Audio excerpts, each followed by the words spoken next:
Ma'am, gift করছেনি এগুলো? Please আমাকে যেতে দেন।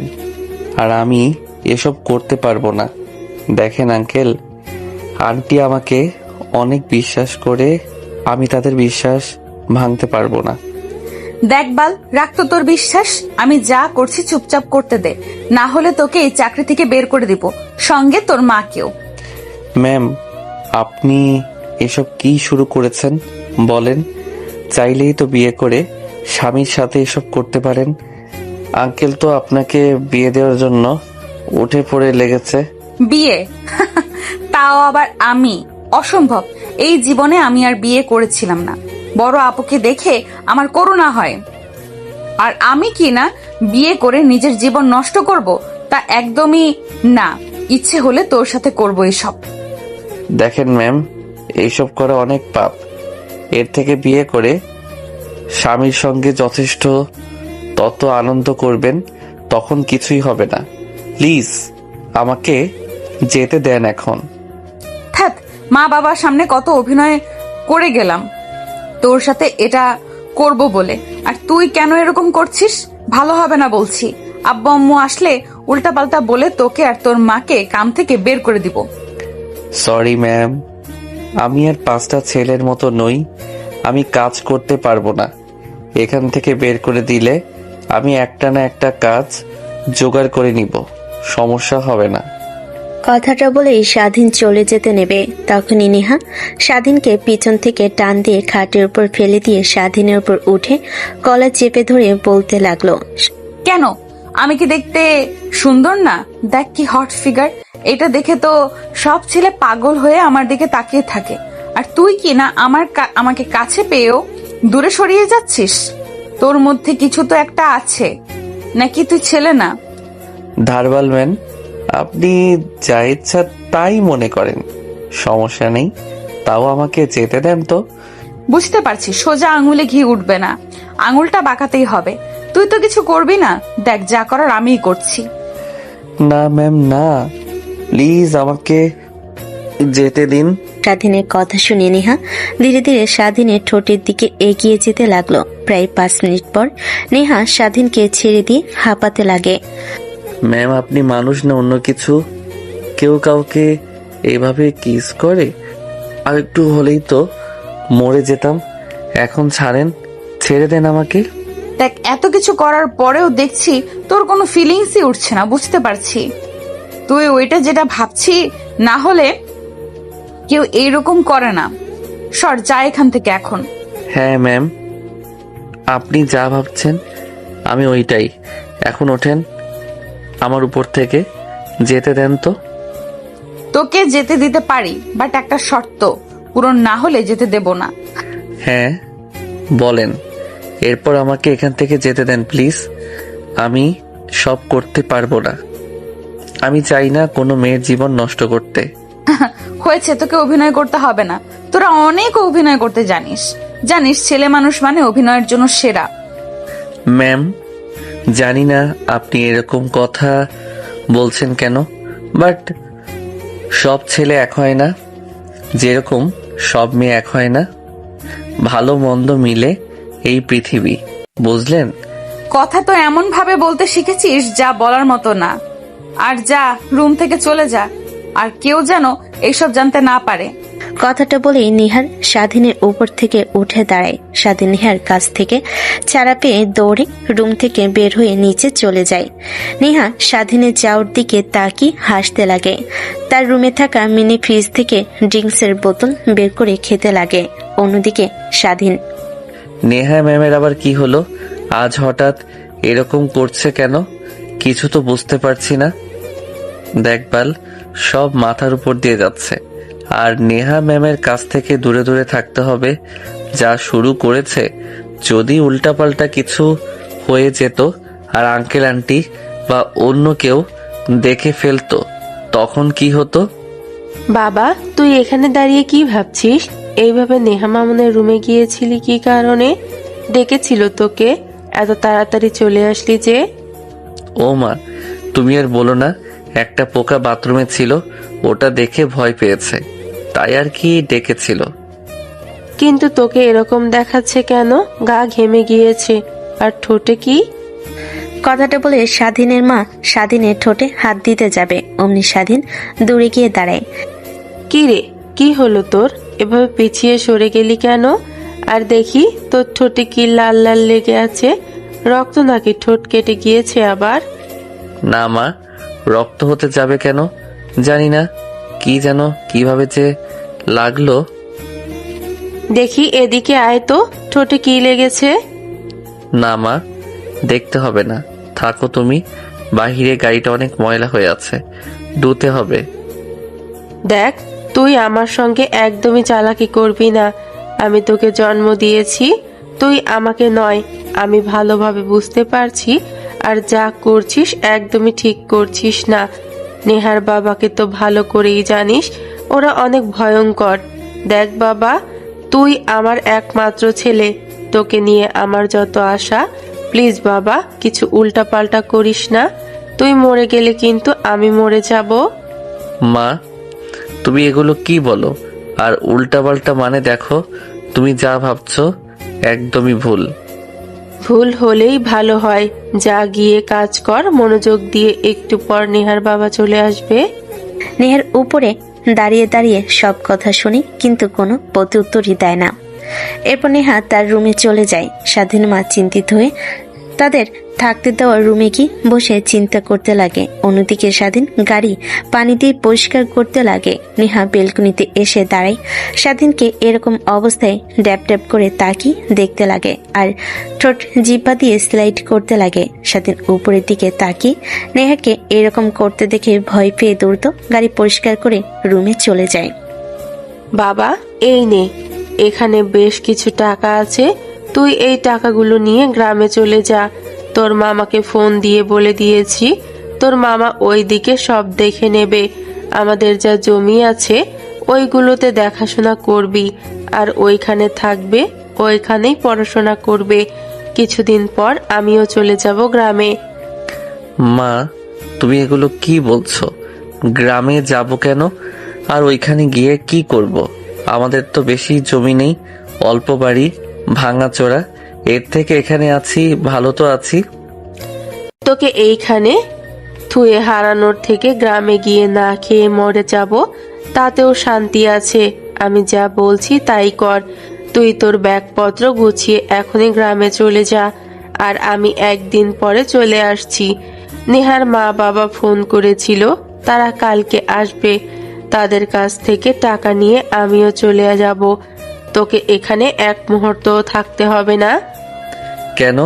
আর তুমি তো মামাকে ভালো করে জানো, উনি মোটেও সুবিধার মানুষ নয়।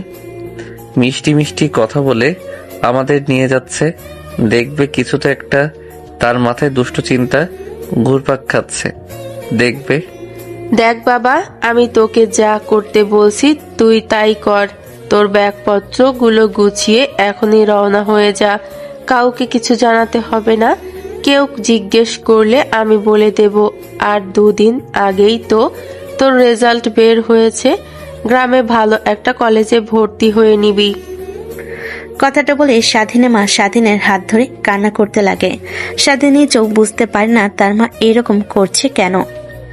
আচ্ছা মা, আমি যাব গ্রামে যাব, কিন্তু তোমাকে এখানে রেখে যেতে পারবো না।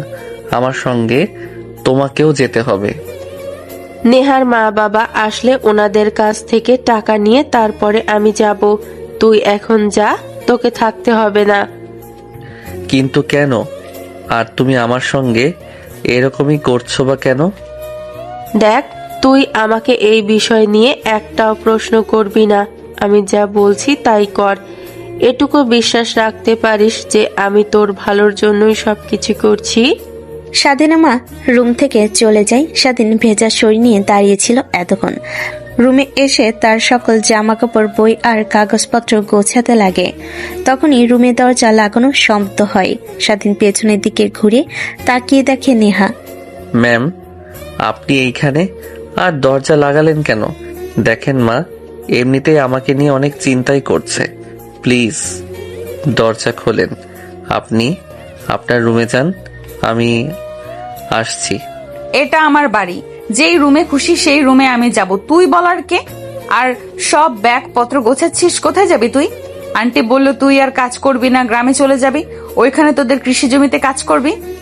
হ্যাঁ ম্যাম, যা শুনেছেন সব সত্যি। আর এখন রুম থেকে প্লিজ যান, মা দেখে ফেললে উল্টাপাল্টা কিছু ভাববে। আরে আন্টি কিচেন রুমে রান্না করছে, সে আর এদিকে আসবে না। আমি বলেছি বাইরে যাব, তাই সে নিশ্চিন্তে আছে। এখন আমি প্লিজ, এখন আর না করিস না। ম্যাম কি বলছেন এসব? দেখেন আমি মোটেও ওই রকম ছেলে না। আর এমনিতেও বা তখন আপনার ঠোঁটে লিপস্টিক আমার ঠোঁটে লাগা দেখে ফেলেছিল, তার কারণে মা আমাকে এখান থেকে গ্রামে পাঠিয়ে দিচ্ছে। এখন তো আপনি খুশি? না বেবি, এখনো খুশি হইনি। তুমি এদিকে আসো, আমাকে আদর দাও, তাহলে আমি খুশি হব। কথাটা বলে নেহা স্বাধীনের কাছে চলে আসে। স্বাধীন পিছনে যেতে লাগে, এক পর্যায়ে দেওয়ালের সাথে পিঠ লেগে যায়। নেহা বাঁকা হাসি দিতে লাগে। তোর যে হট বডি দেখলে তো যে কোনো মেয়েই পাগল হয়ে যাবে। ভয় পাচ্ছিস কেন? আমাকে দেখিয়ে দেখ, ভয় পেতে হবে না। আমি কাউকে কিছু বলবো না। এখন আর আমাকে প্লিজ আদর কর। দেখ আমার আদর পেতে, দেখ তোর আদর পেতে আমি পাগল হয়ে গিয়েছিলাম। নেহা জড়িয়ে ধরতে যাবে, তখনই স্বাধীন ওইখান থেকে দূরে সরে যায়। নেহা গিয়ে তার বুকের উপর থেকে ওড়না ফেলে দেয়। ম্যাম আপনি কি পাগল হয়ে গেছেন? বলেন তো, কখন থেকে দেখছি এরকম করছেন? নাকি আজকে বেশি ড্রিঙ্কস করেছেন তার জন্যই এসব উল্টাপাল্টা কথা বলছেন? থাক বাল, আমার তোর কাছে আসাই ঠিক হয়নি। আমি তো ভুলেই গিয়েছিলাম তুই তো ছেলে নয় ওইটা। কথাটা বলেই নেহা ফ্লোর থেকে ওড়নাটা উঠে দরজা খুলে হাসতে হাসতে রুম থেকে বের হয়ে যায়। স্বাধীন অবাক হয়ে যায়, এনের আবার কি হলো? তখনই স্বাধীনের রুমের দিকে তার মা আসতে লাগে। নেহাকে রুম থেকে হাসতে হাসতে বের হয়ে যেতে দেখে স্বাধীন মা রেগে যায়। রুমে এসে স্বাধীনকে খালি গায়ে শুধু প্যান্ট পরিধান করা দেখে তার রাগ আরো দ্বিগুণ হয়ে যায়। স্বাধীনের কাছে এসে ঠাস ঠাস করে থাপ্পড় লাগিয়ে দেয়। তুই একদম তোর বাবার মতো হয়েছিস। ছি, এমন দিন দেখার আগে আমার কেন মৃত্যু হলো না? তোকে যত্ন দিয়ে ভালোবেসে এত বড় করেছি, তারপরেও তোর বাবার অভ্যাস তোর মধ্যে। মা তুমি এসব কি বলছো? আর বাবা এরকম মানে? দেখো মা, তুমি আমার কাছ থেকে অনেক কিছু লুকিয়ে আছো। আমি জানি, জেনেও কখনো তোমাকে প্রশ্ন করিনি। স্বাধীনের কথা শুনে তার মা কান্না করতে করতে বসে পড়ে। স্বাধীন তার মার হাত ধরে দাঁড় করিয়ে সোফায় গিয়ে বসিয়ে দেয়। অন্যদিকে নেহা উপর থেকে দাঁড়িয়ে সব দেখতে লাগে। কেন যেন তার অনেক খারাপ লাগতে লাগে, তার কারণে স্বাধীনকে থাপ্পড় দিয়েছে তার মা। দেখ বাবা, আমি অনেক দিন ধরে এই বাসায় কাজ করছি। নেহার মা বাবা যতটা ভালো ততটাই খারাপ। আর তুই নেহার সাথে যা শুরু করেছিস, এর পরিণাম ভালো কিছু হবে না, এটা আমি জানি। তাই আমি চাই না তুই আমার কাছ থেকে দূরে চলে যা। তোর কারণে আজ আমি বেঁচে আছি। দেখ প্লিজ, যা করছিস ওইখানেই সমাপ্ত দিয়ে এখান থেকে তুই তোর গ্রামে মামার কাছে চলে যা। আর আমাকে এ নিয়ে একটা প্রশ্ন প্লিজ করবি না তুই? আচ্ছা মা, ঠিক আছে, গ্রামে চলে যাচ্ছি। আর তুমি কালকে চলে এসো। ছেলের এমন কথা শুনে স্বাধীন মা স্বাধীনের কপালে চুমু দিয়ে হাসি মুখে রুম থেকে চলে যায়। তারপর স্বাধীন ব্যাগপত্র গুছিয়ে নেয়, নিজেকে পরিপাটি করে স্বাধীন তার মার কাছ থেকে টাকা নিয়ে বিদায় জানিয়ে বের হতে যাবে। এমন সময় নেহা বেলকনিতে দাঁড়িয়ে সব দেখে। স্বাধীনের চোখ যেতে নিচে নামিয়ে বাড়ি থেকে বের হয়ে রিক্সা নিয়ে বাস স্ট্যান্ডে চলে যান। এরপর ঢাকা থেকে সিরাজগঞ্জে যাওয়ার জন্য বাসের টিকিট কেটে কাউন্টারে বসে অপেক্ষা করতে লাগে। এমন সময় স্বাধীনের সামনে এসে একটা প্রাইভেট কার দাঁড় করায়। স্বাধীন চিনতে পারেন, দাঁড়িয়ে পড়ে। তখনই নেহা বের হয়ে আসে। নেহা স্বাধীনকে দেখতে পেয়ে এগিয়ে আসে। ম্যাম আপনি এখানে কোথাও যাবেন? হ্যাঁ, যার জন্য তো এসেছি। তোদের গ্রামের বাড়ি কোথায়? ওইখানে যাব, চল। মানে কি? মানে হলো আমি তোর সাথে তোর গ্রামে যাব। দেখেন মা, আপনার মা বাবাকে ভয় পেয়ে আমাকে গ্রামে পাঠিয়ে দিচ্ছে। আর মা বুঝতে পারছে আপনি আমার সঙ্গে এরকম করছেন। প্লিজ এইখান থেকে যান।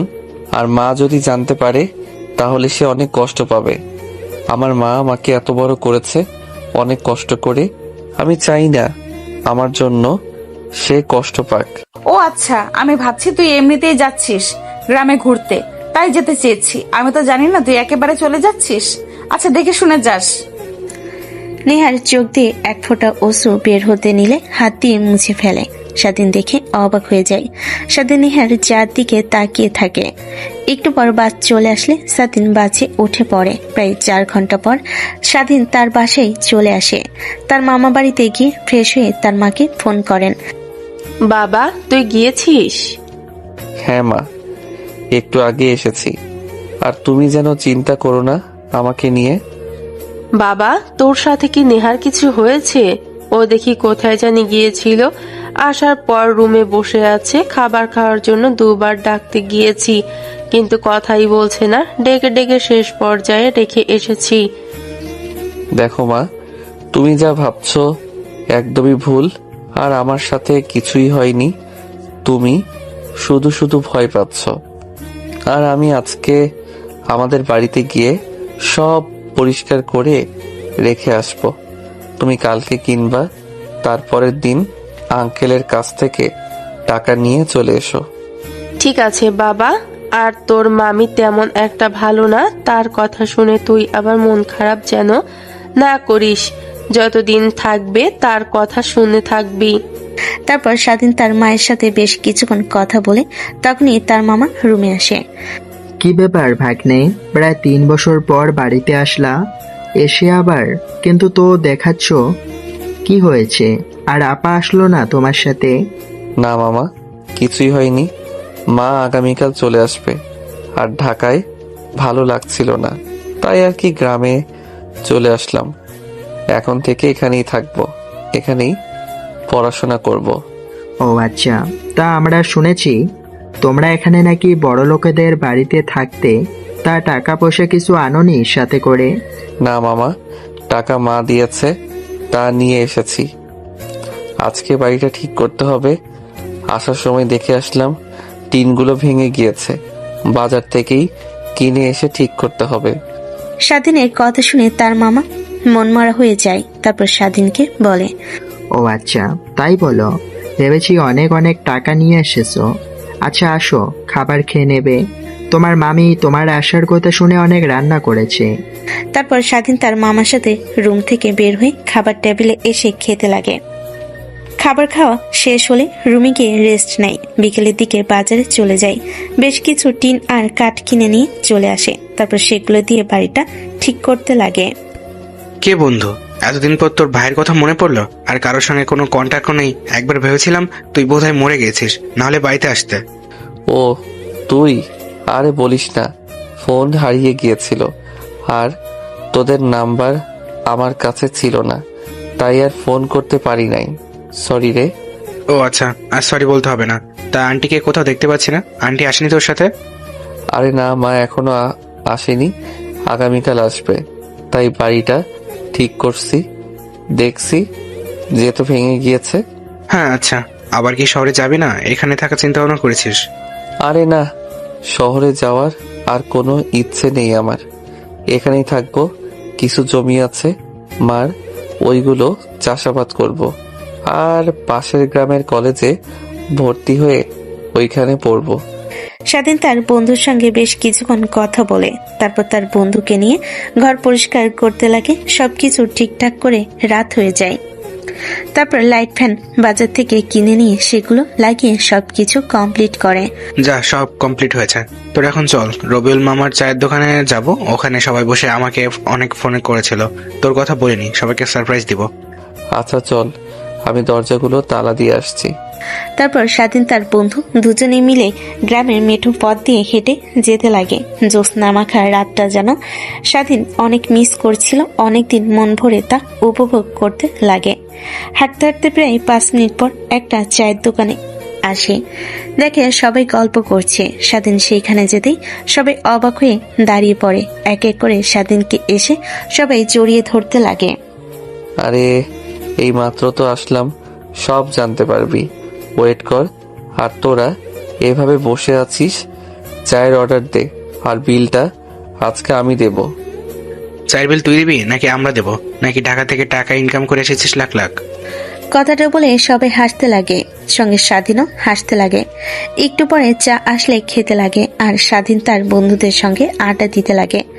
অনেকটা রাত হয়ে গেলে সবাই কাছ থেকে বিদায় নিয়ে স্বাধীন তার বন্ধুর বাড়িতে চলে যায়। তারপর স্বাধীন তার মামার বাড়িতে গিয়ে খাওয়া দাওয়া করে ঘুমিয়ে পড়ে। পরের দিন সকালবেলা সকালে ঘুম থেকে উঠে গ্রামের সকালের পরিবেশটা উপভোগ করার জন্য স্বাধীন বাহিরে বের হয়। দেখে কৃষকরা মাঠে যাচ্ছে কাজ করার জন্য, সবাই যাচ্ছে কাজ করার জন্য।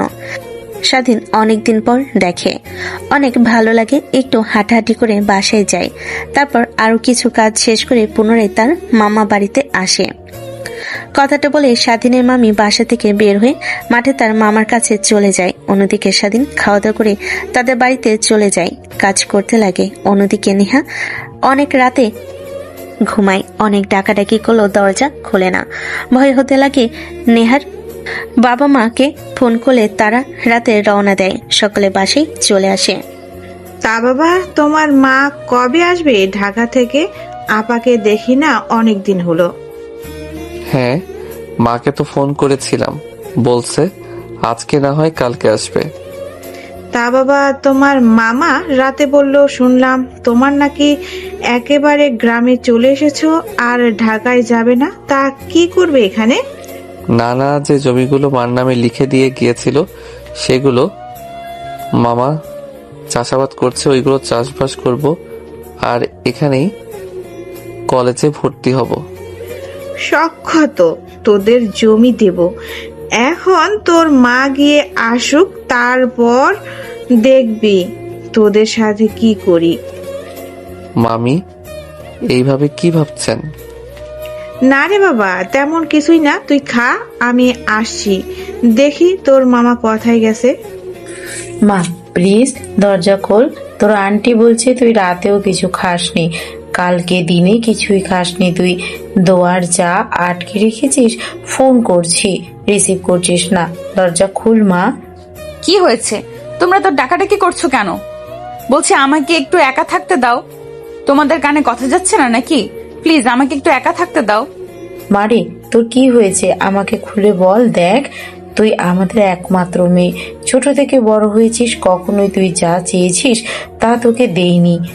এমনটা হয়নি, এরকম করছিস কেন? তোর জন্য বিয়ে বাড়ি থেকে তাড়াতাড়ি চলে আসলাম, তোকে যেতে বললেই এক ঘরে থেকে তুই গেলি না। কি হয়েছে না মা বল। নেহা কি বলবে বুঝতে পারে না আর মনে মনে ভাবে, মা বাবাকে আর বলেই বা কি লাভ? যাকে আমি ভালোবাসি, পছন্দ করি, সে তো আমাকে ভালোবাসে না। মারে কি হয়েছে, কি ভাবছিস? এভাবে দেখ, আমাকে খুলে বল। নেহা তার মায়ের কথা শুনে স্বস্তির একটা নিঃশ্বাস ফেলে নিজেকে স্বাভাবিক করে খাটের উপর গিয়ে ফোনটা বের করে দেখে সকাল 10টা বাজে। তারপর চোখ মুছে কৃত্রিম একটা হাসি রেখা টেনে বলে, মা কিছুই হয়নি, আর সরি তোমাদের আনন্দ মুহূর্ত নষ্ট করার জন্য। তুমি যাও, আমি ফ্রেশ হয়ে আসছি। কথাটা বলে নেহা তার মাকে পাশ কাটিয়ে ওয়াশরুমে যেতে যাবে। তখনই নেহার মা হাত ধরে ফেলে। নেহা পেছনের দিকে তার মায়ের নেহা পেছনে ফিরে তার মায়ের দিকে তাকাতে নেহার মা বলে, ঠিক বলছিস তো? কিছুই হয়নি, সব ঠিক আছে তোমার? আমার সব ঠিক আছে।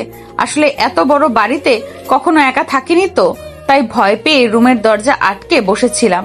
তোমরা এসেছো, এখন সব ঠিক হয়ে যাবে। আর আমাকে নিয়ে এত চিন্তা করতে হবে না। নিচে যাও, আমি ফ্রেশ হয়ে আসছি, তারপর সবাই একসঙ্গে খাবার খাবো। তারপর নেহা ওয়াশরুমে চলে যায়। দরজাটা আটকে আয়নার দিকে তাকিয়ে থেকে নিজে নিজেই বলে, নেহা তুই কি করছিস? একটা ছেলের জন্য নিজে কিভাবে নষ্ট করবি? আর তুই ভালোবাসিস কথাটা বলেছিস একবারও? এমন যেমনটা করছিস, ওর জায়গায় অন্য কোনো ছেলে থাকলে তোর সঙ্গে উল্টাপাল্টা কাজ করতো। সেখানে ও ভালো ছেলের জন্যই বেঁচে গিয়েছিস। আর যদি বুঝিয়ে বলতে অবশ্যই বুঝতো। আর ওকে নিয়ে একদমই ভাববে না। নতুন করে সবকিছু শুরু কর, নতুন জীবন।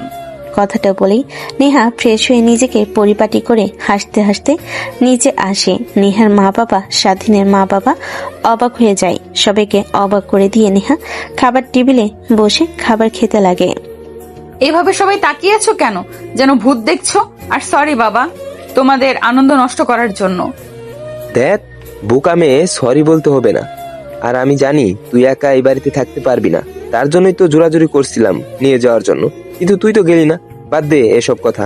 বিয়েতে একটা ছেলের সঙ্গে আমার পরিচয় হয়েছে, বাংলাদেশের একটা বড় মাল্টি ন্যাশনাল কোম্পানির মালিকের ছেলে। আমার অনেক পছন্দ হয়েছে, ভেবেছি ওর সঙ্গে তোর বিয়ে দিব। ছেলের নাম্বারটাও নিয়ে এসেছি। বাবা, এইসব নিয়ে আমি একদমই ভাবতে চাচ্ছি না। লেখাপড়া করব, নিজের পায়ে দাঁড়াবো, তারপরে এইসব নিয়ে চিন্তা করব। আর তোমরা কি টাকা পয়সার অভাব? আর তোমার কি টাকা পয়সার অভাব যে বড়লোক ঘরে আমাকে বিয়ে দিবে? আমার স্বপ্ন ছোট দেখে একটা ছেলেকে বিয়ে করব, তারপর তোমাদের নিয়ে একসঙ্গে থাকবো। নেহার এমন কথা শুনে নেহার মা বাবা নিজেদের মধ্যে চাউচি করতে লাগে।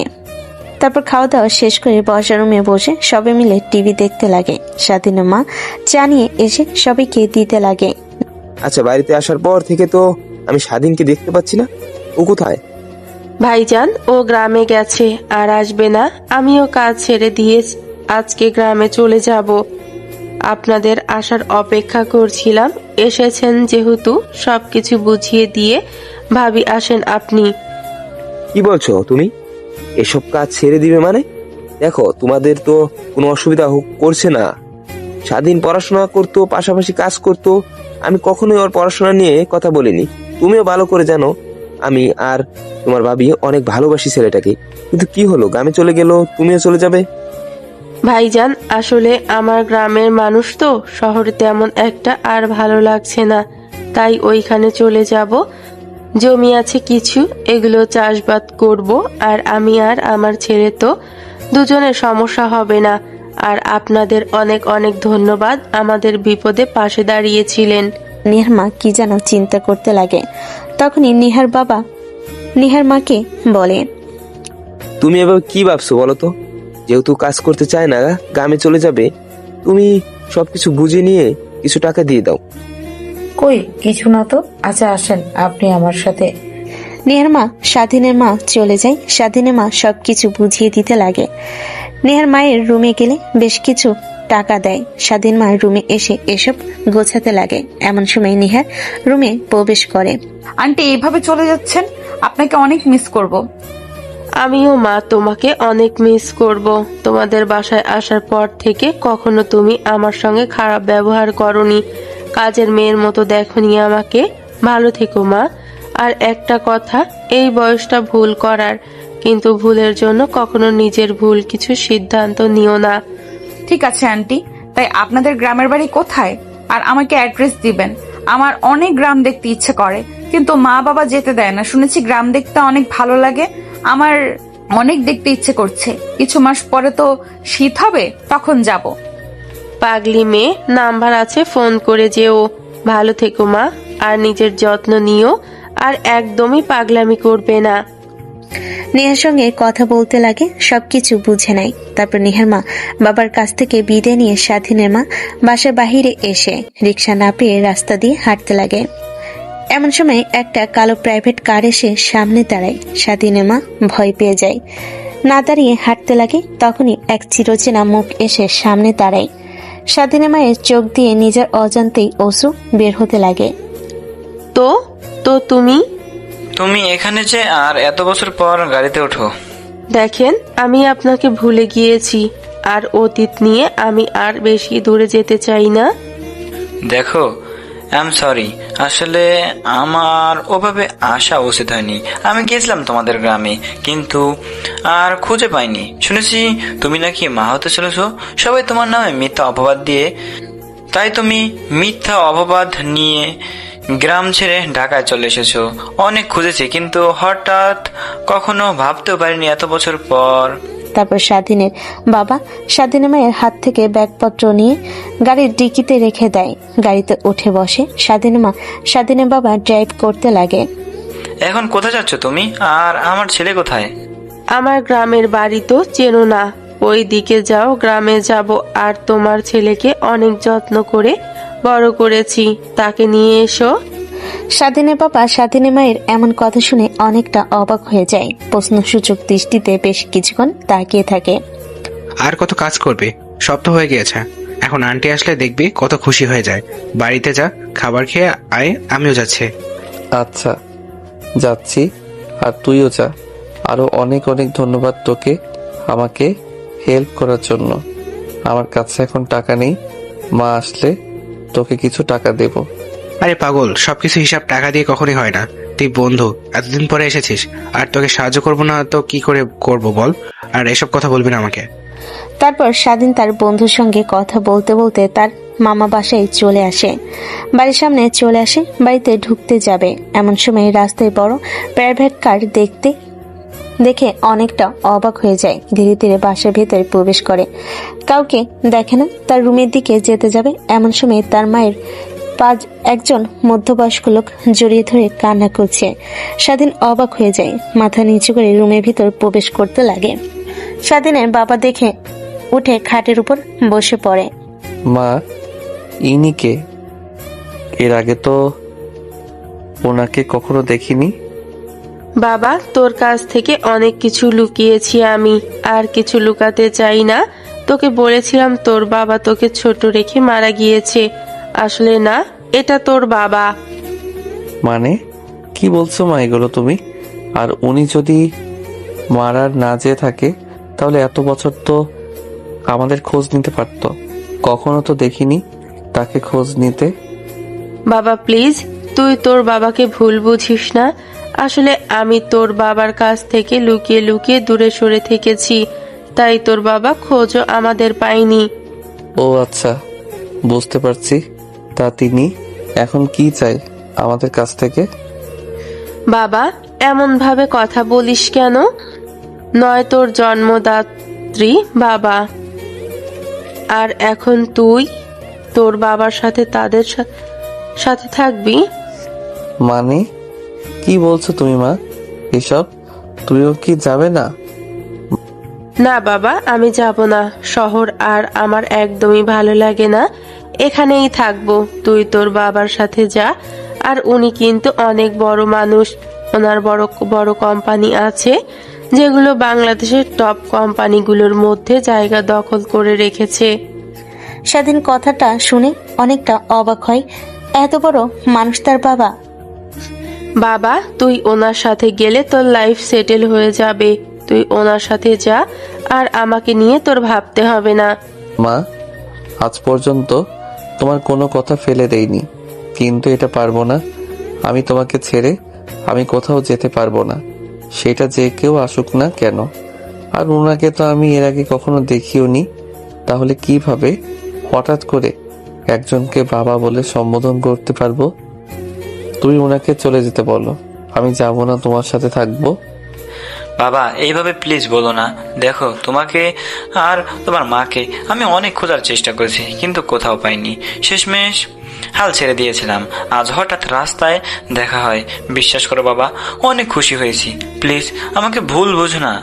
হ্যাঁ, এটা স্বীকার করছি, তোমার মার সাথে আমি অনেক খারাপ আচরণ করেছি। তার কারণে তোমাকে আর তোমার মাকে আমি হারিয়ে ফেলেছি। দেখেন, আমি আপনাকে চিনি না, আর আপনাকে চিনতেও চাই না। আমার মা, আমার বাবা সব উনি। সো আপনি আসতে পারেন। স্বাধীন মা উঠে স্বাধীনের গালে ঠাস ঠাস করে থাপ্পড় মারতে লাগে। স্বাধীনের বাবা উঠে স্বাধীনের মাকে ছাড়িয়ে দেয়। তোকে আমি এই শিক্ষা দিয়েছি কিভাবে বাবার সাথে কথা বলতে হয়। দেখ, তুই তোর বাবার সাথে চলে যা, আমাকে নিয়ে ভাবতে হবে না। আর যদি না যাস তাহলে তোর সাথে কথা বলবো না আমি। কে আপনি? হ্যাঁ বলেন তো। আপনার জন্য আমার মা জীবনের প্রথম আমার গায়ে হাত তুলেছেন। প্লিজ আপনি চলে যান, আর নেক্সট টাইম আসবেন না। আর মা, তোমাকে ছেড়ে আমি কোথাও যাব না, এটাই আমার প্রথম কথা, আর এটাই শেষ কথা। তুই যতই জোরাজোরি করো না কেন। কথাটা বলে স্বাধীন রুম থেকে বের হয়ে যায়। তুমি ওকে নিয়ে ভেবো না, আমি বুঝিয়ে পাঠিয়ে দিব। তোমার কার্ড দিয়ে যাও, আর আমাকে নিয়ে টেনশন করতে হবে না। আর আমি তোমাকে ক্ষমা করে দিয়েছি। মৃত্যুর খবর শুনলে তুমি প্লিজ শেষবারের মতো এসে আমাকে শেষবারের মতো তুমি কবরে শুইয়ে দিও। দেখো, আমি তোমাকে বিদেশে নিয়ে গিয়ে চিকিৎসা করাবো, তোমাকে বাঁচিয়ে তুলবো, আগের মতো হয়ে যাবে। প্লিজ, তুমি শুধু একবার রাজি হও। পাগলের মতো কান্না করতে হবে না। ডাক্তার বলেছে আমি একদম লাস্ট স্টেজে আছি। প্রথম দিকে থাকলে চিকিৎসা করে ঠিক হয়ে যেত, কিন্তু এখন আর তা সম্ভব না। হাতে খুব অল্প সময়, তাই তো গ্রামে চলে এসেছি। ওর নানা আমার নামে যে সম্পত্তিগুলো দিয়েছিল সবগুলো ওর নামে দিয়ে যেতে পারলেই হয়। আমি তো আমার ভাই আর ভাবিকে চিনি, ওনারা কতটা জঘন্য। স্বাধীনের মা বাবা দুজনেই কথা বলতে লাগে। এক পর্যায়ে স্বাধীনের বাবা স্বাধীনের মার কাছে হাল ছেড়ে দিয়ে কান্না করতে করতে বিদায় নিয়ে প্রাইভেট কার নিয়ে শহরের উদ্দেশ্যে রওনা হয়। অন্যদিকে স্বাধীন কান্না করতে করতে নদীর তীরে গিয়ে বসে থাকে আর পানির দিকে তাকিয়ে থাকে। সেইভাবেই অনেকটা সময় পার হয়ে যায়। বিকেলের দিকে স্বাধীনের বন্ধু তাকে খুঁজতে লাগে। খুঁজতে খুঁজতে না পেয়ে নদীর তীরে এসে দেখে স্বাধীন বসে আছে। স্বাধীনের পাশে তার বন্ধু বসে পড়ে। তুই এখানে এসে বসে আছিস আর তোকে কোথায় কোথায় খুঁজে পাচ্ছি না। তখনই মনে পড়ে গেল ছোটবেলার কথা। তুই তো মন খারাপ হলে নদীর পাড়ে এসে বসে থাকতে, তাই এসে দেখি এখানে বসে আছিস। ছোট্ট অভ্যাসটা এখনো গেল না তো? আরে দেখো না, কখনো যাকে দেখিনি আজ হঠাৎ এসে বলছে সে আমার বাবা। আর মাও কি পাগল হয়ে গেছে নাকি? আমাকে তার সঙ্গে যেতে বলছে। দেখ, আমি আন্টিকে চিনি, উনি যা করছে তোর ভালোর জন্য করেছে। আমি বলি তুই রাজি হয়ে যা। আন্টি তো আমাকে বুঝিয়ে বলল, শুনে মনে হলো তোর বাবা অনেক অনেক বড় লোক, আর এভাবে চলতে হবে না। তুইও এসে এভাবে শুরু করলি? দেখ, ছোট্ট থেকে যাকে দেখিনি কখনো আমাদের খোঁজ নেয়নি, আর আমি কিভাবে মাকে ছেড়ে তার সাথে যাব বল? এই টপিক বাদে তুই যদি কথা বলতে চাস তাহলে বল, না হলে প্লিজ চুপ থাক। আচ্ছা ভাই, সরি, আমাকে ক্ষমা করে দে। এখন চল আমার সাথে, চায়ের দোকানে যাই, সবাই বসে আছে। আচ্ছা চল তাহলে। তারপর দুজনে উঠে চায়ের দোকানের দিকে যেতে লাগে। স্বাধীন দোকানে বসে থেকে তার বন্ধুদের সঙ্গে আড্ডা দিতে লাগে। রাত অনেক হলে বাড়িতে যায়, দেখে তার মা এখনো বসে আছে খাটের উপরে, যেন কোনো কিছু নিয়ে চিন্তা করছে। স্বাধীন তার মায়ের পাশে গিয়ে বসে। মা, আই এম সরি, আর প্লিজ তুমি আমাকে ক্ষমা করে দাও। পাগল ছেলে, ক্ষমা চাইতে হবে না। আর আমি তোর ভালো চাই। তুই তোর বাবার কাছে গেলে তোকে আর এভাবে থাকতে হবে না। দেখো মা, আমি ওনাকে চিনি না, আর আমি ওনার কাছে যেতেও চাই না। যেখানে তুমি যাবে না সেখানে আমি কখনোই যাব না। তুমি আমার বাবা, তুমি আমার মা। কথাটা বলে স্বাধীন তার মাকে জড়িয়ে ধরে। স্বাধীনের মা চোখ দিয়ে অশ্রু বের হতে লাগে, হাত দিয়ে মুছে ফেলে বলে, পাগল ছেলে, এত ভালোবাসিস আমাকে, যদি এখন মারা যাই তখন কিভাবে থাকবি তুই বল? মা কি বলে এসব? তুমি দেখো, তুমি মারা যাবে কেন? এসব কথা বললে কিন্তু আমার অনেক কষ্ট হয়। তোমার সাথে কথাই বলবো না আমি আর। দেখো পাগল ছেলের কথা, সবাইকে মরতে হবে বুঝলে, তাই আমাকে ছেড়ে বাঁচতে শেখো। তাই বলছি তোমার বাবার কাছে চলে যাও, অনেক সুখে থাকবে তুমি। তোমাকে ছেড়ে আমি সুখে থাকতে চাই না, প্লিজ বাদ দাও। আর চলো খাবার খাবো, অনেক ক্ষুধা লেগেছে, দুপুরে তো কিছুই খাইনি। আচ্ছা তুই এখানে বস, আমি খাবার নিয়ে আসছি। রুম থেকে বের হয়ে খাবার নিয়ে রুমে এসে স্বাধীনকে খাইয়ে দিতে লাগে। স্বাধীন তৃপ্তি নিয়ে খেতে লাগে। খাওয়া দাওয়া শেষ করে স্বাধীন অন্য আরেকটি রুমে গিয়ে ঘুমিয়ে পড়ে। পরের দিন সকাল হতেই স্বাধীনের ঘুম ভেঙে যায়। উঠে ফ্রেশ হয়ে নামাজ পড়ে নেয়, একটু হাঁটাহাঁটি করে বন্ধুদের সঙ্গে। তারপর বাড়িতে আসে, দেখে তার মামি রান্না করছে। স্বাধীন তার মামির কাছে গিয়ে বলে, মামি, তুমি একা রান্না করছো যে? মা কি এখনো ঘুম থেকে ওঠেনি? ম্যাম সাহেব তো এখন আসছে, দেখো পড়ে পড়ে ঘুমাচ্ছে। শহরে তো মানুষের বাড়িতে কাজ করে খেত, এখন তো এটাই তার নিজের বাড়ি, আর আমরা হচ্ছি চাকর। মামি, তুমি এগুলো কি বলছো? আচ্ছা, আমি আর মা আজকে আমাদের বাড়িতে চলে যাব। এখন তো মা ছেলে এসেইছো আমাদের ধ্বংস করার জন্য। যাবি কেন? থাক আরো 2-3 মাস আমার বাড়িতে খেয়ে সবকিছু ধ্বংস করে তারপর যাস। স্বাধীন কোনো কথাই বলে না। রাগ হতে লাগে, উঠে রুমে আসে, দেখে তার মা এখনো ঘুমাচ্ছে। স্বাধীন গিয়ে তার মাকে ডাকতে লাগে, কিন্তু কোনো সারা শব্দই পায় না। স্বাধীন ভয় পেয়ে কাছে গিয়ে হাত ধরে ঝাঁকাতে লাগে আর ডাকতে লাগে। মা, এখনো ঘুম থেকে ওঠোনি? এত বেলা হয়ে গিয়েছে, চলো আমরা আমাদের বাড়িতে যাব। এইখানে আর এক মুহূর্ত থাকবো না। কিন্তু কোনো সাড়াই পায় না। স্বাধীন ভয় পেয়ে যায়, কাঁথা সরিয়ে দেখে ঘুমিয়ে আছে। নাকের কাছে হাত নিয়ে যেতে ভয় পেয়ে যায়, খানিকটা দূরে সরে যায়। পুনরায় উঠে দৌড়ে আবার তার মায়ের কাছে আসে, হাতের পালস চেক করতে লাগে, কিন্তু কোনো সারা শব্দই পায় না। স্বাধীন জোরে জোরে ডাকতে লাগে আর কান্না করতে লাগে। এমন করতে দেখে স্বাধীনের মামা আর মামি দুজনেই আসে। তারা ভালোভাবে দেখে বুঝতে পারে স্বাধীনের মা আর এই পৃথিবীতে বেঁচে নেই। এভাবে আর কান্না করিস না, আর ডাকিস না তোর মা। তোর মা আমাদের মাঝে নেই। না, তোমরা ভুল বলছো। আমি আর মা বাড়িতে গিয়ে থাকবো, তোমাদের এখানে থাকবো না। তাও প্লিজ মিথ্যা কথা বলো না। স্বাধীন কান্না করতে লাগে। এত কোলাহল দেখে আশেপাশের মানুষ সবাই জমা হয়ে যায়। স্বাধীনের কান্না করতে দেখে সবাই কান্না করতে লাগে। স্বাধীনের বন্ধুরা এসে বোঝাতে লাগে। দেখতে দেখতে সবাই স্বাধীনের মাকে মাটি দিয়ে চলে যায়। স্বাধীন সেইখানে বসে কান্না করতে লাগে। স্বাধীনের বন্ধুরা আনতে নিলেও আসে না। তখনই স্বাধীনের বাবা পাশে গিয়ে দাঁড়ায়। স্বাধীন উপরের দিকে তাকিয়ে তার বাবাকে দেখতে পায়। আপনি কেন আবার এইখানে এসেছেন? আপনার কারণেই আমার মার আজ এই অবস্থা। কেন আমাদের মধ্যে আসতে গেলেন? নি কিসের জন্য? ভালোই তো চলছিল সবকিছু, আপনি এসে আবার আমাকে একা করে দিলেন। আপনি এখান থেকে চলে যান বলছি, চলে যান। আপনার কথা ভেবে আর আমাকে নিয়ে ভেবে মার আজ এই পরিণতি হয়েছে। বাবা প্লিজ আমাকে ভুল বোঝো না। তোমার মার বলতে নিষেধ করেছে, তার জন্য আমি বলিনি, কিন্তু এখন বলি তোমার মার। ব্যাস হয়েছে, আর আপনাকে বলতে হবে না। আপনি এখান থেকে যান, আর প্লিজ আমাকে আমার মতো থাকতে দেন। আমার কারো সাহায্য লাগবে না। দেখো জানি আমি বললে তুমি বিশ্বাস করবে না, আর বলতেও চাই না, কিন্তু তোমাকে এখন শক্ত হতে হবে। আর মানুষ কেউ পৃথিবীতে চিরজীবনের জন্য বাঁচে না, সবাইকে মরতে হবে। কিন্তু হ্যাঁ, আমার দরজা তোমার জন্য সারা জীবনই খোলা থাকবে। সেখানে তোমার ভাই আছে, বোন আছে, আরেকটা মা আছে। তুমি আসতে পারো। এই নাও, আমার কাছে শুধু একবার ফোন করবে। পৃথিবীর যেখানে থাকো না কেন, আমি তোমার কাছে চলে যাব। স্বাধীন কার্ডটা নিয়ে ছিঁড়ে ফেলে দেয়। স্বাধীনের বাবা দেখে কেন যেন খারাপ লাগে, কান্না করতে লাগে। তারপর সেইখান থেকে চলে যায়। স্বাধীন কান্না করতে করতে অবচেতন হয়ে যায়। তার বন্ধুরা ধরাধরি করে স্বাধীনকে বাসায় নিয়ে আসে।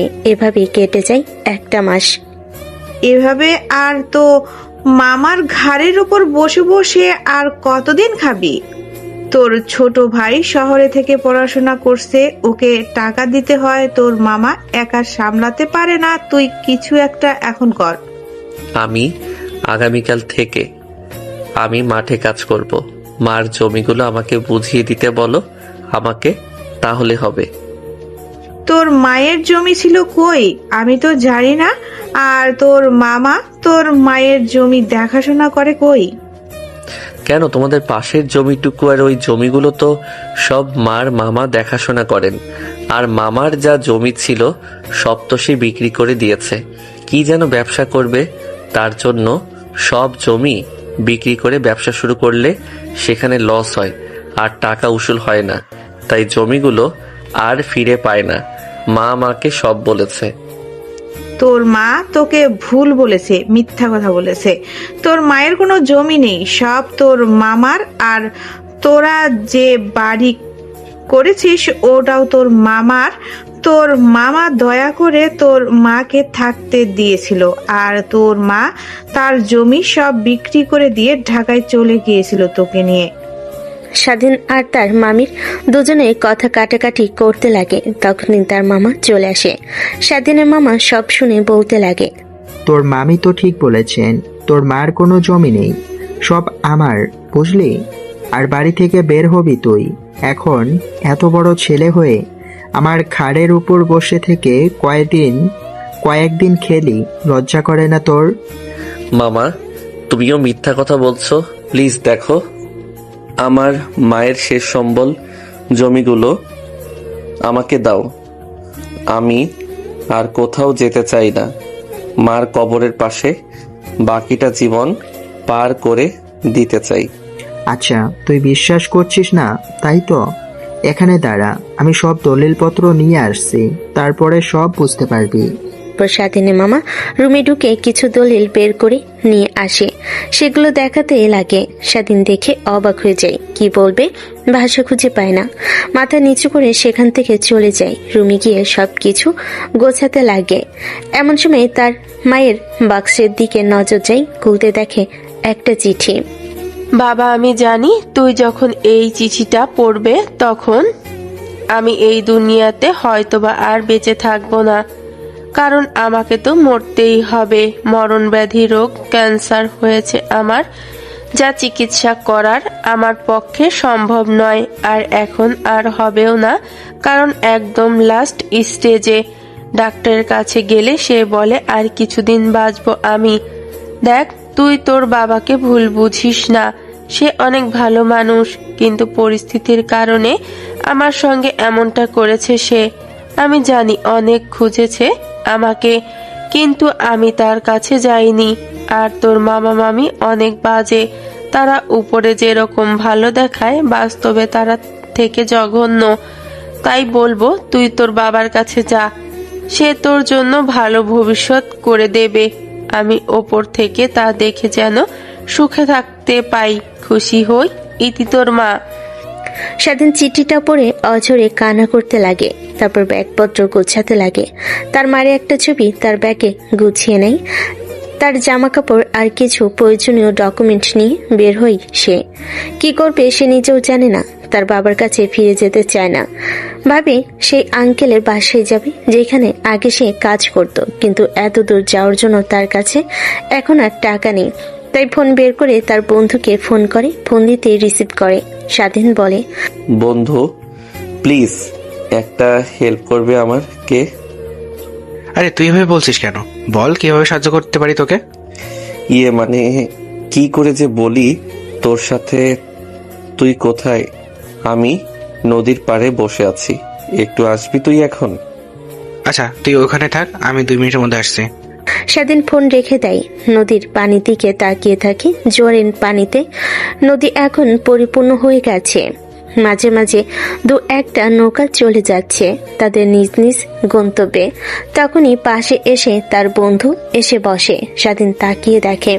কিরে, তোর আবার কি হয়েছে? এভাবে জরুরিভাবে তলব করলি আর এই ব্যাগ গুছিয়ে এনেছিস দেখছে, কোথাও যাবি নাকি? মামা মামি বাড়ি থেকে বের করে দিয়েছে। কি? ও আচ্ছা, তোর মামা বাড়ির মানুষ যেমন, তাদের পক্ষে এটা অস্বাভাবিক কিছু না। তা তুই তোর বাড়িতে যেতে এখানে এসেছিস কেন? তারপর স্বাধীন তার বন্ধুকে সব কথা খুলে বলে। স্বাধীনের বন্ধু শুনে অবাক হয়ে যায়। তাই বলে তুই ছেড়ে দিলি? গ্রামের সবাই তো জানে তোর মামা সয় সম্পত্তি সব বিক্রি করে দিয়ে ব্যবসা করতে গিয়ে লস খায়, আর তার যে জায়গা ছিল সব তো মায়ের। বুঝতে পারছি, সব তোর মামা আর মামির পরিকল্পনা। তারা তোর মা তোমারে দিয়ে মিথ্যা আঙুলের সই দিয়ে সিগনেচার দিয়ে তোরা নিজেদের নামে করে নিয়েছে। হ্যাঁ, আমিও এটাই ভাবছি, কিন্তু এখন কি করব কিছুই বুঝতে পারছি না। তাদের গিয়ে বললে জানি কখনোই আর জায়গাগুলো। তাই ভাবছি আগে যেখানে কাজ করতাম ঢাকা, সেখানে চলে যাব। কিন্তু ঢাকায় যাওয়ার জন্য আমার কাছে টাকা নেই। তুই যদি কিছু টাকা দিতি, আমি ঢাকায় গিয়ে তোকে সব টাকা ফিরিয়ে দিতাম। ও আচ্ছা, তা তুই এই কথা আগে বলবি না? এভাবে আমতা করতে হয়? তুই এখানে দাঁড়া, আমি দোকান থেকে এখনই টাকা নিয়ে আসছি। কথাটা বলে স্বাধীনের বন্ধু উঠে দৌড় দেয়। প্রায় 5 মিনিট পর ফিরে আসে। এই নে টাকা, আর ফিরিয়ে দিতে হবে না। আর হ্যাঁ, আগে কিন্তু আন্টি ছিল তোর সাথে, এখন কিন্তু সে নেই। সব বুঝে শুনে কাজ করিস। স্বাধীন উঠে তার বন্ধুকে জড়িয়ে ধরে কান্না করতে লাগে। স্বাধীনকে কান্না করতে দেখে বলে, ধ্যাৎ পাগল, এভাবে কেউ কান্না করে? অনেক উপকার করলি তুই আমার। তোর উপকার আমি জীবনে কখনো ভুলবো না। হয়েছে, তোকে আর ধন্যবাদ দিতে হবে না। এখন রওনা দে, বেলা তো অনেক হয়েছে, না হলে আবার যেতে রাত হয়ে যাবে, তখন আমার সমস্যা হতে পারে। তো চল, আমি তোকে এগিয়ে দিয়ে আসি। কথাটা বলেই মাটি থেকে ব্যাগ নিয়ে হাঁটা দেয়। স্বাধীন আসতে লাগে। তারপর বাস কাউন্টারে গিয়ে টিকিট কেটে অপেক্ষা করতে লাগে। আর স্বাধীন তার বন্ধুর সঙ্গে কথা বলতে লাগে। একটু পর বাস চলে আসে। স্বাধীন উঠে বসে। তার বন্ধুকে বিদায় জানাই। কেন যেন বুকের ভেতরটা দুমড়ে মুচড়ে যাচ্ছে। গ্রাম ছেড়ে যেতেই ইচ্ছে করছে না, কিন্তু কি আর করার, যেতেই হবে এখন। প্রায় 5 ঘন্টা পর ঢাকায় গিয়ে পৌঁছায়। একটা রিক্সা নিয়ে সোজা নিহাতের বাসার সামনে চলে যায়। দারোয়ান স্বাধীনকে দেখে বলে, আরে বাবা, তুমি এতদিন পরে কোথা থেকে? স্যারকে জিজ্ঞাসা করলে বলতো যে তুমি আর তোমার মা চলে গিয়েছে গ্রামে, আর আসবে না আজ হঠাৎ।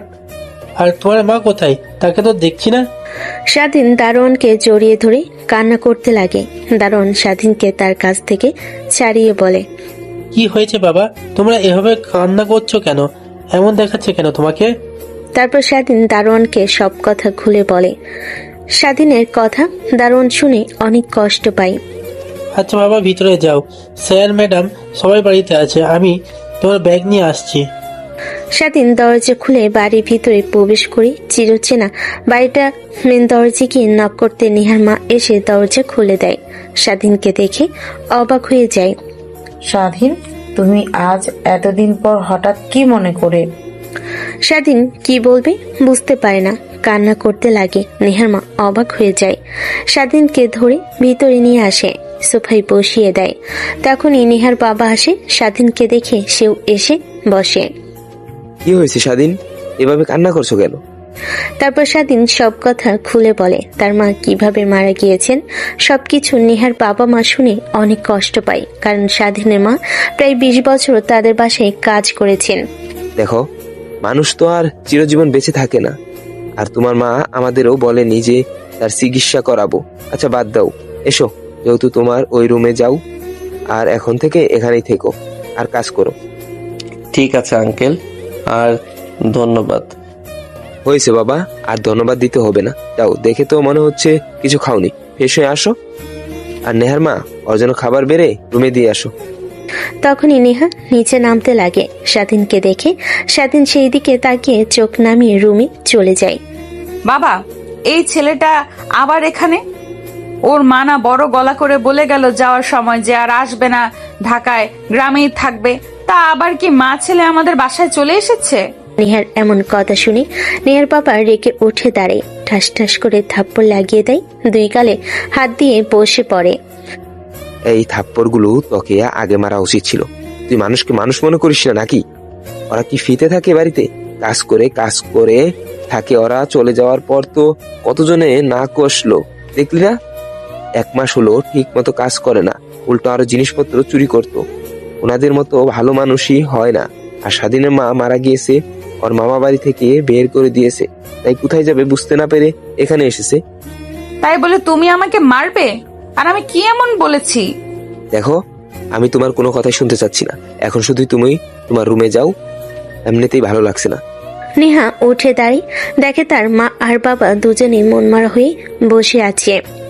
নেহার অনেক খারাপ লাগছে, কিন্তু বুঝতে না দিয়ে উঠে রুমে গিয়ে দরজা আটকে দেয়। ফ্ল্যাশব্যাক। দেখো মা, আমরা অনেক গরিব, স্বাধীনকে অনেক কষ্ট করে বড় করেছি। আমার একমাত্র ছেলে, আমি চাই না ওর জীবন নষ্ট হোক। তুমি অনেক ভালো, আমি লক্ষ্য করেছি তুমি ওকে ভালোবাসো, কিন্তু একটা কথা কি, বামন হয়ে কখনো চাঁদে হাত বাড়াতে হয় না। তোমার বাবা মা আমাকে অনেক বিশ্বাস করে, তাদের এইখানে কাজ করছি এখন প্রায় 20 বছর হলো। কখনো আমাকে তোমার বাবা তুই করেও বলেনি, কিন্তু আমি চাই না এরকম কিছু কখনো হোক। তাই আমরা চলে যাচ্ছি, আর তুমি নিজের যত্ন নিও মা। বর্তমান স্বাধীনের মায়ের কথাগুলো নেহা ভাবতে লাগে আর অঝরে কান্না করতে লাগে। চিন্তা করবেন না আন্টি, আগে হয়তোবা বুঝতে পারিনি, কিন্তু এখন সব বুঝতে পারছি। আর আপনার ছেলেকে হাতছাড়া করছিল, নিজের করে তার নেওয়া অবধি। আমি আপনার মতো ওর পাশে আজীবন থেকে ছায়া দিয়ে যাব। কথাটা বলে নেহা নিজেকে স্বাভাবিক করে নেয়। তারপর বেলকনিতে গিয়ে দাঁড়ায়, দেখে স্বাধীন বাহিরে দাঁড়িয়ে থেকে কার সঙ্গে যেন কথা বলছে। তুই চিন্তা করিস না, আমি চলে এসেছি। তাদের বলেছি, তারা অনেক কষ্ট পেয়েছে, আমাকে থাকতে দিয়েছে। সে আগের কাজ, তাদের বাসায় কাজ করতে হবে। দেখি পাশাপাশি লেখাপড়াটা চালিয়ে যেতে পারি কিনা। আচ্ছা দেখ, বুঝিয়ে বললে ঠিক পারবি। আর ফ্রি হলে আমাকে ফোন করিস। আচ্ছা, এখন ফোন রাখি, ফ্রি হয়ে তোকে আবার ফোন করব। নেহা নিচে এসে কথা বলতে দেখে উল্টাপাল্টা চিন্তা করতে লাগে। স্বাধীন রুমে এসে দেখে নেহার মা খাবার টেবিলে রেখে দিয়ে যাচ্ছে। আন্টি, আপনি কষ্ট করতে গেলেন কেন? আমাকে বললে আমি খেয়ে আসতাম। কেন বাবা, এত দূর পর্যন্ত জার্নি করে এসেছো, শরীরটা অনেক ক্লান্ত, খেয়ে ঘুমিয়ে নাও। এত কথা বলো না তো। ঠিক আছে আন্টি, আর ধন্যবাদ। স্বাধীনের কথা শুনে নেহামা একটা হাসি দিয়ে রুম থেকে চলে যায়। স্বাধীন ওয়াশরুমে গিয়ে ফ্রেশ হয়ে তোয়ালে দিয়ে হাত মুছতে মুছতে রুমে এসে দেখে নেহা তার খাটের উপর বসে ফোনে কি যেন দেখছে। ম্যাম, আপনি এখানে? কেন আসতে পারি না নাকি?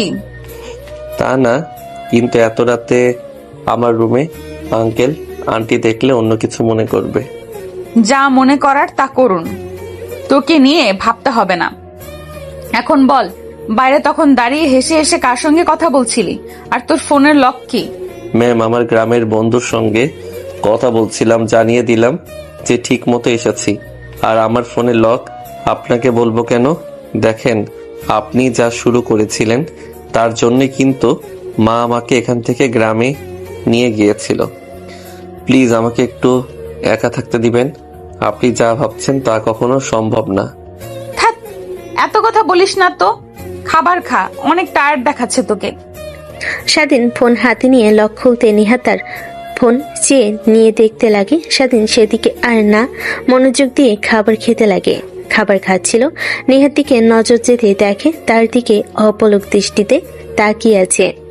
বিয়ে করবি আমাকে তুই? ম্যাম, কি বলেন আপনি? বিয়ে? তাও আবার আপনাকে শুধু শুধু হাসালেন, এখন আবার বিয়ের ভূত মাথায় উঠেছে? আরে আমি সিরিয়াস, সত্যি বলছি, আমাকে বিয়ে করবি? নেহাকে সিরিয়াস ভাবে বলতে দেখে স্বাধীন বিষম খেয়ে যায়। নেহা উঠে গ্লাসে পানি ঢেলে সামনের দিকে এগিয়ে দেয়। স্বাধীন খেতে লাগে। প্লিজ ম্যাম, জানতে রুম থেকে আমি চাই না আপনাদের এই কাজ ছেড়ে দিতে, আর শহরে তেমন কিছু চিনিও না, তো প্লিজ আমাকে ডিস্টার্ব করবেন না। আপনার পা জড়িয়ে ধরে বলছি। আরে কি করছো তুমি? পা জড়িয়ে ধরছো কেন? তোমার স্থান আমার পায়ে না, আমার বুকে। কথাটা বলে নেহা স্বাধীনকে তার সঙ্গে শক্ত করে জড়িয়ে ধরে। আরে ম্যাম, আবার কি শুরু করলেন বলেন তো? ছাড়েন বলছি, ছাড়েন। নেহা ছেড়ে দিতে স্বাধীন ঠাস ঠাস করে থাপ্পড় লাগিয়ে দেয় নেহার দুই গাল চেপে ধরে স্বাধীনের দিকে তাকিয়ে থাকে। বড় বলে কিছু বলিনি, কিন্তু আর চুপ করে থাকবো না। আপনি কি শুরু করেছেন? হ্যাঁ বলেন তো। জানেন কি, আপনার জন্যই আমি আমার মাকে হারিয়েছি। যদি এখানে থাকতো আমি জানতে পারতাম আর ভালো চিকিৎসা করাতে পারতাম, কিন্তু গ্রামে যাওয়ায় জানতে পারিনি আর জিজ্ঞাসা করতে পারিনি। সব আপনার দোষ। আর হ্যাঁ, নেক্সট টাইম যদি আমার সাথে এরকম কিছু করেন তাহলে আমি সোজা এই বাসা থেকে বের হয়ে যাব আর কখনোই ফিরে আসবো না। তারপর স্বাধীন আবার খাবার খেতে লাগে। নেহা উঠে তার রুমে চলে যায়। স্বাধীন নেহার যাওয়ার দিকে তাকিয়ে থাকে। কেন জানি স্বাধীনের অনেক খারাপ লাগে, কিন্তু বুঝতে দেয় না। খাওয়া দাওয়া শেষ করে ফোনে তার বন্ধুদের সঙ্গে মেসেজ করতে করতে ঘুমিয়ে পড়ে। সকালে ঘুম থেকে উঠে বাড়ির বাহিরে এসে দেখে গাড়ি অপরিষ্কার, তাই পাইপ লাইন ছেড়ে দিয়ে গাড়ি পরিষ্কার করতে লাগে। গাছে থাকা অতিরিক্ত ডালপালা পরিষ্কার করতে লাগে। নেহার বাবা জগিং করার জন্য বের হলে স্বাধীনকে দেখে বলেন, আরে বাবা, তুমি আবার কি শুরু করলে? যাও ঘুমাও, একটু রেস্ট নাও। তোমার উপর দিয়ে অনেক দখল গিয়েছি, তোমাকে এখনো তো কাজ করতে হবে না, পরে করিও। তাহলে কি আর হয়? তুমি কি প্রাইভেট কার ড্রাইভিং করতে পারো? আঙ্কেল, শিখেছি কিন্তু লাইসেন্স করা হয়নি। গ্রামের এক বন্ধুর প্রাইভেট কার ছিল, ওইখান থেকে শিখেছি, এখন পারি। ও আচ্ছা, তাহলে তো ভালোই। তোমাকে আর রুমের ফ্লোর, জামা কাপড়, খাবার রান্না করতে হবে না। এখন থেকে নেহাকে তুমি তার ভার্সিটিতে নিয়ে আসবে। আর নেহার ভার্সিটির পাশে কলেজ আছে, ওখানে তুমি ভর্তি হয়ে নিও। পড়াশোনা একদমই ছাড়া যাবে না। লেখাপড়া করলে আমার অফিসে তোমাকে একটা ভালো জব দিয়ে দিব। ধন্যবাদ আঙ্কেল আপনাকে। ধন্যবাদ দিতে হবে না। এখন রুমে যাও, রেস্ট নাও। একটু পর নেহা ভার্সিটিতে গেলে তাকে নামিয়ে দিয়ে এসো। কথাটা বলে নেহার বাবা বাইরে জগিং করতে যায়। সেদিন ভালোভাবে পরিষ্কার করে গাড়িটা ভালোভাবে ধুয়ে রেখে আসে। যেই যাবে তখনই পা পিছলে পানিতে পড়ে যায়। নিহা দেখে হেসে ফেলে। স্বাধীন ওর দিকে তাকায়। নিহা দেখে তার রুমে চলে যায়। স্বাধীন তার রুমে গিয়ে গোসল করে নেয়। কলেজে ভর্তি হবার জন্য প্রয়োজনীয় কাগজপত্র গুছিয়ে নেয়। একটু পর কাজের মেয়ে খাবার নিয়ে আসে। স্বাধীন খাবার খেয়ে নেয়। তারপর নিজেকে পরিপাটি করে গাড়িতে গিয়ে বসে অপেক্ষা করতে লাগে। একটু পর নিহা আসে, গাড়িতে উঠে বসে। স্বাধীন গাড়িটা স্টার্ট দেয়।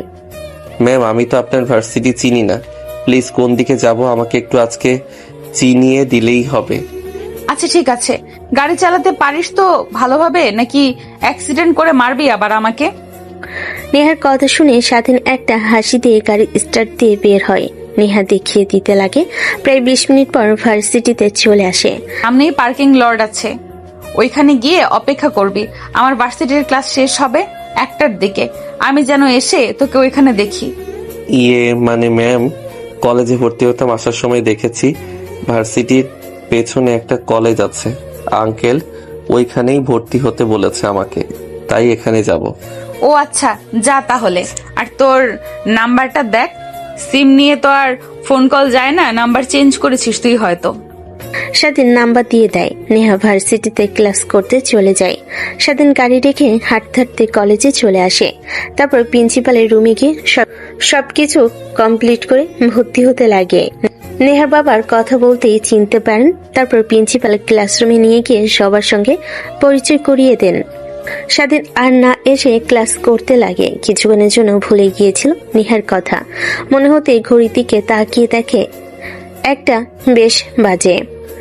স্বাধীন স্যারের কাছ থেকে বিদায় নিয়ে দৌড়াতে দৌড়াতে ভার্সিটিতে চলে আসে। এসে দেখে নেহা আর তার অনেক বান্ধবীরা গাড়ির উপরে বসে আছে। সরি ম্যাম, সরি, আসলে ভুলেই গিয়েছিলাম, প্লিজ কিছু মনে করবেন না, আর এরকম হবে না। হয়েছে, আর এত কিছু বলতে হবে না। আর এই তোরা সবাই ওঠ, আমার তরফ থেকে আজ তোদের সবাইকে ট্রিট দিব। এই সবাই ওঠ, নেহা আজকে ট্রিট দেবে। ইয়াহু! তখনই নেহার নজর যায় তার এক বান্ধবী স্বাধীনের দিকে অপলক দৃষ্টিতে তাকিয়ে আছে। পাশে যে এত কথা হচ্ছে সেদিকে তার কোনো হেলদোল নেই। নেহা গিয়ে বলে, কিরে তোর আবার কি হলো, এভাবে তাকিয়ে আছিস যে? আরে না, সেরকম কিছু না, চল তোরা সবাই চল। কথাটা বলে সামনে দরজা খুলে উঠতে যাবে, অমনি নেহা সরিয়ে দিয়ে উঠে পড়ে। নেহার বান্ধবীরা পিছনে ছিটে গিয়ে বসে থাকে। স্বাধীন উঠে ড্রাইভ করতে লাগে। নেহা রেস্টুরেন্টের নাম বলে স্বাধীন যেতে লাগে। একটু পর রেস্টুরেন্টের সামনে গাড়ি দাঁড় করে। সবাই গাড়ি থেকে নেমে যায়। স্বাধীন নামে না, সাথে ওই মেয়েটাও। কিরে তোকে কি এবার দাওয়াত দিয়ে আনতে হবে নাকি? আয়। আরে না, তোরা যা, আমার ভালো লাগছে না, আমি গাড়িতেই অপেক্ষা করি, তোরা খেয়ে আয়। আচ্ছা তুই গাড়িতে থাক, আর স্বাধীন তুই আয় আমাদের সাথে, তুইও কিছু খেয়ে নিবি, মুখ তো শুকিয়ে গেছে। না ম্যাম, আপনারা যান, এনজয় করেন, আমি এখানেই ভালো আছি, বাসায় গিয়ে খেয়ে নেব। আমি তোকে আসতে বলেছি, আয়, এত কথা বলছিস কেন? নেহার তীক্ষ্ণ কণ্ঠ শুনে স্বাধীন ভয় পেয়ে গাড়ি থেকে নেমে পড়ে। সঙ্গে সঙ্গে নেহার বান্ধবীও নেমে যায়। তুই আবার গাড়ি থেকে বের হলি কেন? একটু আগে তো বললি তোর ভালো লাগছে না, গাড়িতে থাকবি। আরে না, ওইটা তো তোকে এমনি বলেছিলাম, দেখার জন্য, দেখি তুই কি করিস। আচ্ছা চল। তারপর সবার খাবার দেয়। স্বাধীন আরেকটা টেবিলে গিয়ে বসে খাবার খেতে লাগে। ওই মেয়েটাও স্বাধীনের টেবিলে যেতে নিলে নেহা বলতে লাগে, তুই কোথায় যাচ্ছিস? এখানে তো আমরা সকল ফ্রেন্ড সার্কেল আছি। না মানে আমি ওই টেবিলে যাই, এখানে চাপাচাপি করছে, ভালো লাগছে না তো, আমি এখানে রিল্যাক্সে খাবো। কথাটা বলে উঠে চলে যায়। তারপর খেতে লাগে আর স্বাধীন সঙ্গে কথা বলতে লাগে। স্বাধীন হাসি মুখে কথা বলতে লাগে। দুজনকে হাসতে হাসতে কথা বলতে দেখে নেহার রাগ হতে লাগে। রাগে চামচ বাঁকা করে ফেলে। তার বান্ধবীরা দেখে ভয় পেয়ে তাকিয়ে বলে, হ্যাঁ কি হয়েছে তোর, এরকম করছিস কেন? তুই দেখে মনে হচ্ছে অনেক রেগে আছিস। আরে না, কই রাগ করছি, তোরা সবাই খাবার খা, আমার খাইতে ইচ্ছে করছে না, আমি গাড়িতে অপেক্ষা করছি। কথাটা বলে নেহা উঠে চলে যায় আর স্বাধীনের দিকে তাকিয়ে থাকে। দেখে মেয়েটার সাথে আরো হাসতে হাসতে কথা বলতে লাগে, কিন্তু নেহা কিছু না করে গাড়িতে গিয়ে রেগে ফুঁসতে লাগে আর বলতে লাগে, ওই শাকচুন্নি কি দেখতে আমার থেকেও বেশি হট সেক্সি যে তোর ওর প্রতি অ্যাট্রাকটিভ হয়ে গেলি। এত এত চেষ্টা করলাম কিন্তু তোকে আপন করে পেলাম না। এখন কিনা আমার সামনে আমার বান্ধবীর সাথে হেসে হেসে কথা বলছিস, আবার টিস্যু দিয়ে মুখ মুছে দিচ্ছিস। ওয়েট, বাসায় যাই, তারপর তোকে দেখাচ্ছি। তারপর সবাই খাওয়া দাওয়া শেষ করে গাড়িতে উঠে বসে। এক এক করে সবাই নেমে যায়, শুধু নেহা আর ওর নেহার বান্ধবী বাদে। তখন নেহার কানে কানে বলে, নেহা প্লিজ হেল্প কর না, তোর ড্রাইভারটাকে আমার অনেক পছন্দ হয়েছে, প্লিজ সেটিং করিয়ে দে না। ও আচ্ছা, তা ওর কি তোকে পছন্দ? কথা বলে যা বুঝতে পারলাম আমাকেও পছন্দ হয়েছে, শুধু বলতে পারছে না। কি সত্যি? আরে হ্যাঁ। আচ্ছা, আমার বাসায় এসে গেছে, এখানে দাঁড়াও। যা বললাম প্লিজ বলিস ওকে, আমি ফোন করে বলবো। কথাটা বলে নেহার বান্ধবীগুলো নেমে যায়। স্বাধীন গাড়ি স্টার্ট দিয়ে সোজা বাসায় চলে যায়। গাড়ি পার্কে রেখে নামতেই দেখে নেহা তার দিকে রাগীভাবে তাকিয়ে আছে। ম্যাম, এভাবে তাকিয়ে আছেন কেন? আর আপনাকে দেখে এত রাগী মনে হচ্ছে, কিছু কি হয়েছে? না, কিছুই হয়নি। কথাটা বলে নেহা চলে যায়। স্বাধীন তার রুমে চলে যায়। ফ্রেশ হয়ে বাইরে বের হতে দেখে নেহা এক হাতে ঝাড়ু নিয়ে রাগীভাবে দাঁড়িয়ে আছে। স্বাধীন দেখে ভয় পেয়ে যায়। পুনরায় ওয়াশরুমে ঢুকতে যাবে, অমনি নেহা দৌড়ে গিয়ে কলার চেপে ধরে রুমের মাঝখানে নিয়ে এসে দাঁড় করে, ঝাড়ু দিয়ে মারতে লাগে। ম্যাম, কি করছেন? প্লিজ ছাড়েন আমাকে। আর মারছেন কেন? মারছি কেন বুঝতে পারছিস না? হ্যাঁ, আমার সামনে আমার বান্ধবীর সাথে হেসে হেসে কথা বলিস, আবার নাম্বারও দিয়েছিস। শুনলাম এত দূর অব্দি চলে গিয়েছিস, আর আমি বললেই না না সম্ভব না। নেহার কথা শেষ না হতেই ফোনটা বেজে ওঠে। নেহা ফোন হাতে নিয়ে দেখে তার বান্ধবীর নাম্বার। রেগে ফোন আশা দিয়ে ভেঙে ফেলে। ম্যাম, কি করলেন এটা? আমার একটাই ফোন ভেঙে ফেললেন। ওইটাতে আমার কত বন্ধুর নাম্বার ছিল, ওদের সঙ্গে মেসেজ করতাম। ভালো হয়েছে ভেঙে ফেলেছি। এখন আর কোনো মেয়ের সঙ্গে কথা বলতে পারবি না তুই, আর এখন আমার সাথে থাকবি। স্বাধীনে কলার ধরে টানতে টানতে নেহা বাহিরে নিয়ে আসে। বসার রুমে টানতে টানতে নিয়ে যায়, দেখে তার মা বাবা বসে আছে। নেহাকে স্বাধীনে কলার ধরে আনতে দেখে নেহার বাবা মা দাঁড়িয়ে যায়। আরে কি হয়েছে স্বাধীনের? কলার এভাবে ধরে এসে রেখেছিস কেন? স্যার, ছেলেটা কষ্ট পাচ্ছে তো। না বাবা, ছাড়বো না ওকে। ওকে আগে বলতে বলো আমাকে বিয়ে করতে রাজি কি না। যদি রাজি থাকে তারপর ছাড়বো। নেহার এমন কথা শুনে নেহার মা আর বাবা দুজনেই অবাক হয়ে যায়। কি বলছিস এসব তুই? নেহা, মাথা ঠিক আছে তোর? হ্যাঁ মা, মাথা ঠিক আছে। আমি ওকে ভালোবাসি, প্রায় 2 বছর হলো বলতে গিয়েও বলতে পারিনি। এখন যখন বললাম তখন না আমাকে পছন্দ হয় না, আর আমার বান্ধবীদের নাম্বার নেয়, ওদের সঙ্গে হেসে হেসে কথা বলে। আঙ্কেল আন্টি, প্লিজ ভুল ভাববেন না, আমার এটাতে কোনো মত নেই। ম্যামকে প্লিজ ছাড়তে বলেন, আমি বাড়ি থেকে বের হয়ে যাব। না না সোনা, তোমাকে আর ছাড়ছি না। আর বাবা, তুমি কাজীকে এখন আসতে বলো। আর এখন যদি আমাকে স্বাধীনের সঙ্গে বিয়ে না দাও তাহলে তুমি আমার মরা মুখ দেখবে, এই বলে দিলাম। মেয়ের এমন কথা শুনে নেহার মা আর বাবা অবাক হয়ে যায়। নেহাকে বোঝাতে লাগে, কিন্তু নেহা নাছর বান্দা। এক পর্যায়ে নেহার বাবা মা স্বাধীনের দিকে তাকিয়ে রাজি হয়ে যায়। কাজী সাহেবকে ফোন করে চলে আসে, বিয়ে পড়িয়ে দেয়। বিয়ে পড়ানো শেষ হলে রাতে স্বাধীন সাদিকি আকাশের চাঁদের দিকে তাকিয়ে থাকে। এমন সময় নেহার বাবা এসে স্বাধীনের কাঁধে হাত রাখে। বাবা, আমার একটাই মেয়ে, আমার মেয়ে কখনো আমি কষ্ট পেতে দেইনি, তাই রাজি হয়েছি। বাবা, তুমিও আমার মেয়েকে কষ্ট দিবে না, এটাই আশা করি। আর এখানে না দাঁড়িয়ে থেকে যাও, তোমার জন্য অপেক্ষা করছি। নেহার বাবার পাশ হয়ে স্বাধীন সালাম করে নিচে চলে আসে নেহার রুমের সামনে। নেহা এসে দরজা খুলে দিয়ে স্বাধীনের পায়ে সালাম করতে গেলে স্বাধীন নেহার মাথায় হাত বুলিয়ে দিয়ে বলে, বেঁচে থাকো মা, বেঁচে থাকো। দোয়া করি স্বামী সংসার মনোযোগ দিয়ে করো। আমাকে মা বলা? আমি তোর মা হই? ওরে দেখাচ্ছি তোকে। কথাটা বলে নেহা দরজা আটকিয়ে দেয়। স্বাধীন কলার টেনে খাটের কাছে নিয়ে গিয়ে ফেলে দেয়। নেহা স্বাধীনের উপর উঠে কিস করতে লাগে। এমন সময় তার ফোনে রিং হতে লাগে। হাতে নিয়ে দেখে তার বান্ধবী। রেগে যায়, তারপর ও রিসিভ করে। নেহা, তোকে যে কিভাবে বলবো, তোর বাসার ওই ড্রাইভারটাকে আমার অনেক পছন্দ হয়েছে। ওকে ফোন করলাম, রিসিভ করলো, কিন্তু কোনো কথা বললো না।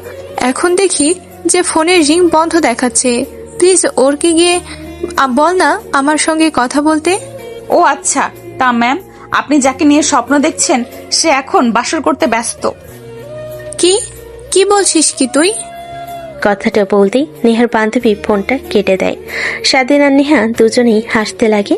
তারপর হাসতে হাসতে দুজনে হারিয়ে যায় ভালোবাসার এক অতল গভীরে। তো দর্শক, আজকের গল্পটির থেকে এখানেই বিদায় নিচ্ছি, আর অপেক্ষা করুন পরবর্তী গল্পের জন্য। সেই পর্যন্ত ভালো থাকবেন এবং লাইক, কমেন্ট, শেয়ার করে আমাদের সাথেই থাকুন। আর নতুনরা কিন্তু সাবস্ক্রাইব করতে ভুলবেন না। আল্লাহ হাফেজ।